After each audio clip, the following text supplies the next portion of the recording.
how much do you love yourself? Because if you understand the value of self-love, you'll never be friends with those type of people. Most of the people out here are running around empty. They have no sense of self, no sense of self-love. When I say self-love, it has nothing to do with celebrity, money, materialistic things, and all of the things that your negative mind could probably go to. It has nothing to do with self-love. It has nothing to do with looks, nothing to do with cars and any of the superficial things that one would assume that could make you love yourself even more. It's a matter of knowing your value. It's a matter of you saying, I don't have to be around these people in these type of environments and situations in order for me to finally see the value in myself. I love me independent of you loving me. I believe in me. I know my self-worth. I know clearly that I'm a child of God, and God has a purpose over my life, and if he didn't, I wouldn't be here anymore. And I don't need you to tell me that. I don't need you to validate me.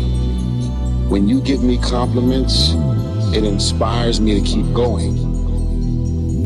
But you're not the reason I'm doing this. The comments, the feedback, the energy is not the reason I do what I do. I am here and I have a purpose.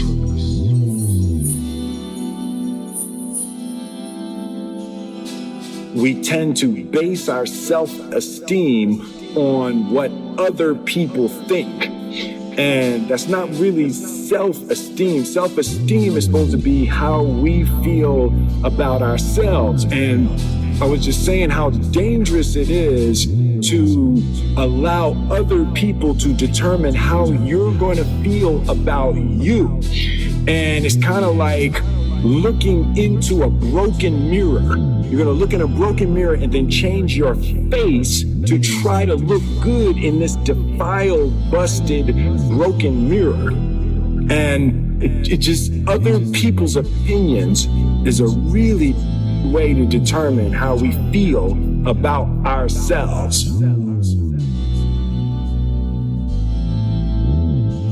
Self-love is the cure to self-hate.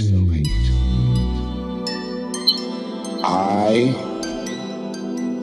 don't like you, I don't trust you, and I know you talking about me from behind my back. So why would I ever f you? Why would anybody who truly loves themselves hang out with or mess with those type of people? Now, here are the worst type of people in the world to me. The people who literally hate your guts and dislike you, and you don't have a clue that they feel this way about you, because they're able to cover up all of their malicious energy and intentions towards you without giving you no trace that they don't fuck with you. Every time you hit a storm, you gotta deal with that. Every time you do something and you hear no, you get knocked down. Why? Because you didn't deal with the fact that, yes, the fact that he wasn't in your life hurt, because you walking around like, yo, so what? But when people show you who they are, and you see it to the point where you're able to talk about it, then you get an invite from this same person that you was just sitting over dinner crying about the following week, and you show up. You don't love yourself for you to be hanging out with these type of people. Nobody who loves themselves would ever entertain the idea of ever f***ing with these people. I'm a grown man, so what he wasn't in my life? Who cared? No, you care, Eric. You care. And so there's these feelings of rejection. There's these feelings of like you're not really deep enough. Because if you was that deep, he would have been there for you. So apparently you must not have been that deep. Come on, Eric. I don't care nothing about your speaking. You were, at the end of the day, not that deep. I love myself. I've worked too hard for all of these years to hang out with somebody that's talking about flipping 5,000 and turning it into 15,000. So guess what, homie? Go get your money. Go do whatever you gotta do to double and triple your paper. I'm out of here. because I don't want to be on the receiving end of whatever those consequences are that may come from you doing whatever it is that you're doing. And y'all know plenty of those type of people.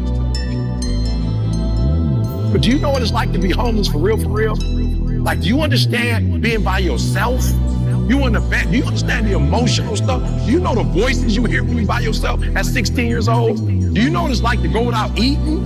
Like for days? Do you know what it's like being in public and you stink? Like you don't, like I ain't had no shower. I ain't had no water. You know how that feels? Like you gotta go to your old dude. You gotta go bedrock. And you gotta deal with the real. And you gotta go look my man in his face. And you gotta ask my man, why weren't you there for me? You gotta look my man in the face. And you gotta ask my man like, yo, what happened? Who was I not? What was I? And you gotta get that stuff out. Like you can't have people being like your why. Ain't nobody that deep that they could be your why. They gonna always let you down. And let me tell you something, when you're not right, you're gonna keep attracting that kind of stuff.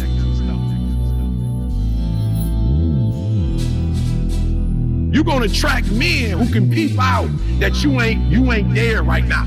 Once you fix it and get it healed, I told you I walk in corporate now and I know they don't want me there, but I'm still here. And even though you don't like my hat, I love me. And even though you don't love my shoes, I love me. And even though you don't like my shorts, I love me so much that you're gonna love me when I get up out this joint. Confidence is earned, man. It's true confidence is your actual, rating on how much you believe in yourself. And so a lot of people try to mask that with like a cockiness or a persona that makes them seem better than they are. And what they're trying to do is feed their belief in themselves. So it's a false cycle. So they are acting cocky because that makes them believe that they are great. And that's one version. The other version is someone who is so confident that they appear to be cocky and it's being read as cockiness by everybody else. And that's very common. A lot of people mistake real confidence for cockiness. When you become super confident to that point, to where you're coming off as cocky, it could be cockiness, it could be confidence, but it could be someone's persona, it could be their swag, who fucking knows? But the truth is, if they're good and they believe they're good, most of the people are gonna call them cocky regardless. No, motherfucker, I put 23 years into this shit. I've ate shit for a long time, I know what I can do. That's not cockiness, that's reality. So, if you're really that good and you're still humble enough to know that you have things to learn, I think that's a really good place to be.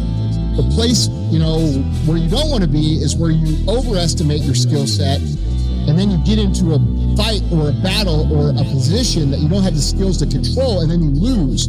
That's where cockiness can hurt you. But like, dude, anybody who's a high performer, anybody who's really good at what they do, any of the ones that you guys see as great, any of the athletes, okay, any of them, to get to that pro level, they got a fucking ego, and they have a cockiness to them. All right, it's required to go into these situations of greatness. Like if you don't believe in yourself and you don't have that swag, how the fuck are you going to go in and can go against other people that do? You don't think they talking about you? Are you that special to where all of your homegirls talk shit about everybody and you don't think they talking about you? So when people show you who they are, you gotta believe it. And you have to make the adjustments according to all of these things that are revealed to you. I don't care who you are, how much money you're worth. I have visions, I have ideas, and I have goals. Now, I believe in connecting with people on a human level, but I am very mission and goal-oriented. That's who I am. And so I would much rather stay at home than to be hanging out at clubs and doing a bunch of random shit that's not connected to producing results. Because I don't need friends. I don't need to just be around a bunch of people doing a bunch of random, because I'm like a boxer. that needs my validation. And you can't get to the next level with all of the devils that you have in your life. You got so many negative, mean, evil, malicious, and dysfunctional people in your life and around your circles. This is the reason why you can't clear out the clutter and get to the next level. I don't like you.